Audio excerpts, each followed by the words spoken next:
In the golden hills of Okuta, morning drums once called joy from every heart.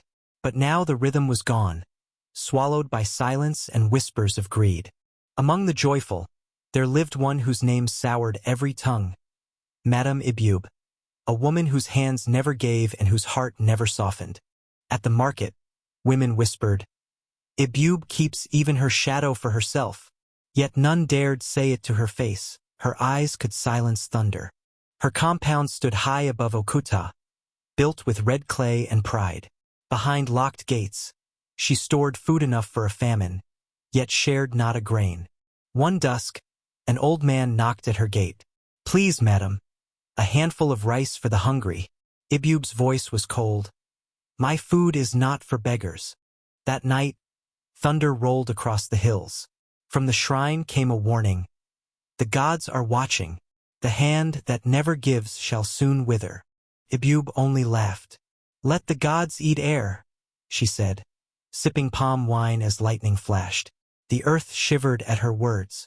When the village prepared their yearly festival of sharing, Ibube locked her doors and cooked secretly for herself. Outside her fence, a starving boy cried, "Please, mother, just a yam slice." Ibube turned away. "If I feed one, 10 will follow," she muttered. At dawn, a stranger stood by the well. His robe was torn, but his eyes burned like gold. "Give me water, woman," he said gently. Ibube crossed her arms. "The well is not mine to share." The stranger smiled faintly. "Then may your wells forget the taste of rain." Days later, clouds vanished. Rivers dried like spilled palm wine in the dust. The people suffered, but Ibube's stores still overflowed. Desperate villagers begged her for help. "Please, even one pot of water." She poured her leftover water onto the sand. "Let the earth drink instead." That night, thunder rumbled, but no rain fell. The traveler's voice echoed in her dream. "You chose the sand over souls." At dawn, her storehouse was barren. The grain had turned to sand, her pots cracked, and her goats vanished without sound. She screamed through the streets, but no one came. The same voices she once ignored now whispered behind their doors. "Now she tastes her own medicine," they said.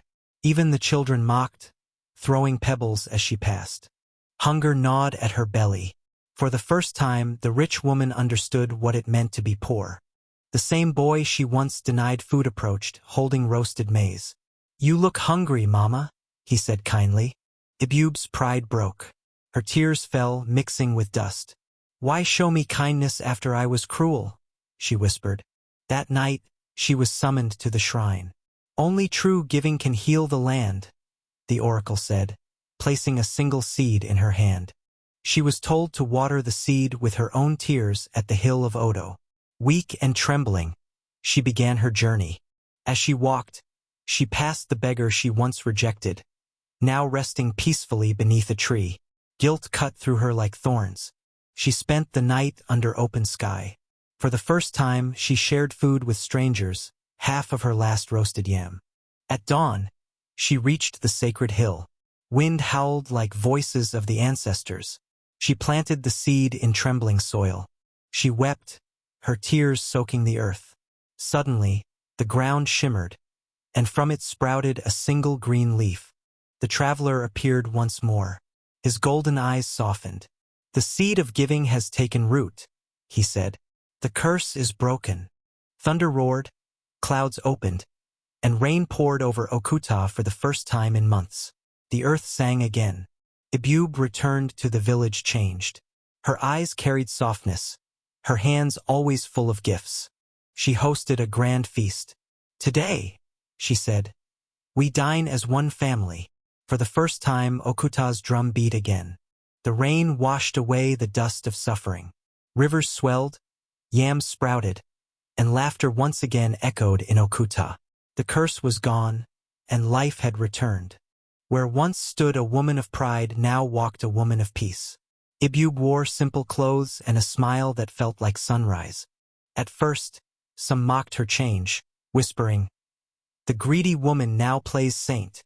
But time healed wounds, and kindness silenced every doubt.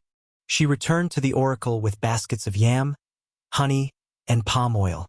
"Thank the gods for teaching me through hunger," she said. The oracle lifted his staff. "Ibub, your name will no longer mean greed but abundance of heart. The spirits have pardoned you." Children began to sing a new song. Ibub gives, Ibub loves, the river flows again. Their melody became the heartbeat of Okuta. Every market day, she cooked pots of food and invited travelers, widows, and orphans to eat until their bellies sang. One moonlit night, the golden-eyed traveler appeared once more. "You have done well, Ibub," he said softly. "The earth knows your name. Before you leave this world," said the spirit, "you may ask one blessing." Ibub thought long and whispered, "Let no one in Okuta ever go hungry again." That year, Okuta saw a harvest so bountiful that grain spilled into the roads. The villagers called it Ibub's blessing. She built a house for the poor beside her old mansion and named it Yulo Nke Obi, the House of the Heart. Ibub gathered children under the baobab tree. "Never close your hands too tightly," she said, "or you may crush your blessings." Sometimes, villagers claimed they saw a glowing light atop the hill of Odo at night, where Ibub had planted her seed. They believed it was the spirit watching over them. Years passed. One quiet dawn, Madame Ibub breathed her last. She smiled as she whispered, "The seed still grows." When the villagers heard the news, they wept and celebrated her memory. The talking drum that had been silent for years beat once more. They buried her beneath the ancient baobab tree, the same place she once taught children about giving. Each year on her death anniversary, rain would fall upon Okuta, even in the dry season. The people said it was Ibub's spirit watering the earth. Generations later, mothers told their children, "Do not let your heart become like Madame Ibub's before the rain," and so her story lived forever. Some say the golden-eyed traveler still wanders the lands, seeking hearts darkened by greed, to remind them of Ibub's lesson. And on the hill of Odo, where her tears once fell, stands a giant tree that never dries, a symbol of generosity eternal. Beneath it, carved in wood, are the words, "A hand that gives never goes empty."